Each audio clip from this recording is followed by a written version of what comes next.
नमस्कार। आपका व्रत कथा चैनल पर स्वागत है। बुध प्रदोष व्रत में बुध प्रदोष व्रत की कथा अवश्य सुननी चाहिए, तभी व्रत का पूर्ण फल प्राप्त होता है। तो आइए सुनते हैं बुध प्रदोष व्रत कथा। बुध प्रदोष व्रत की कथा के अनुसार एक पुरुष का नया नया विवाह हुआ था। विवाह के 2 दिन के बाद उसकी पत्नी मायके चली गई। कुछ दिनों के बाद वह पुरुष पत्नी को लेने उसके यहां गया। बुधवार को जब वह पत्नी के साथ लौटने लगा तो ससुराल पक्ष ने उसे रोकने का प्रयत्न किया कि विदाई के लिए बुधवार शुभ नहीं होता, लेकिन वह नहीं माना और पत्नी के साथ चल पड़ा। नगर के बाहर पहुंचने पर पत्नी को प्यास लगी। तब पुरुष लोटा लेकर पानी की तलाश में चल पड़ा। पत्नी एक पेड़ के नीचे बैठ गई।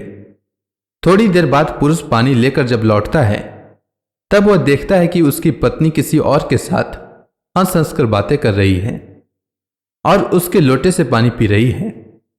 उसको क्रोध आ गया। वह निकट पहुंचा तो उसके आश्चर्य का कोई ठिकाना न रहा, क्योंकि उस व्यक्ति की सूरत उसी की भांति थी। पत्नी भी सोच में पड़ गई। दोनों पुरुष झगड़ने लगे। भीड़ इकट्ठी हो गई। सिपाही आ गए। हम सकल आदमियों को देखकर वे सभी आश्चर्य में पड़ गए। उन्होंने स्त्री से पूछा कि तुम्हारा पति कौन है, तो वह भी बता नहीं पाई। तब वह पुरुष शंकर भगवान से प्रार्थना करने लगा, हे भगवान, हमारी रक्षा करें। मुझसे बहुत बड़ी भूल हो गई कि मैंने सास ससुर की बातें न मानी और बुधवार को पत्नी को विदा करा लिया। मैं भविष्य में ऐसा कदापि नहीं करूंगा। जैसे ही उसकी प्रार्थना पूरी हुई, दूसरा पुरुष अंतर ध्यान हो गया। पति पत्नी सकुशल अपने घर पहुंच गए।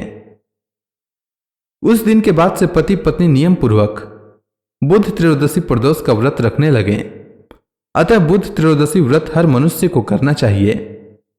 भगवान शिव और माता पार्वती को प्रसन्न करने के लिए मनुष्यों को प्रदोष व्रत करना चाहिए। इस दिन भगवान शिव की विधि विधान से पूजा करनी चाहिए। धार्मिक मान्यताओं के अनुसार प्रदोष व्रत के दिन विधि विधान से भगवान शिव की पूजा और व्रत रखने से भक्तों की सभी मनोकामनाएं पूरी होती है। इस व्रत को रखने से 2 गायों के दान के बराबर फल मिलता है। तो इसी के साथ बुध प्रदोष व्रत की कथा समाप्त होती है।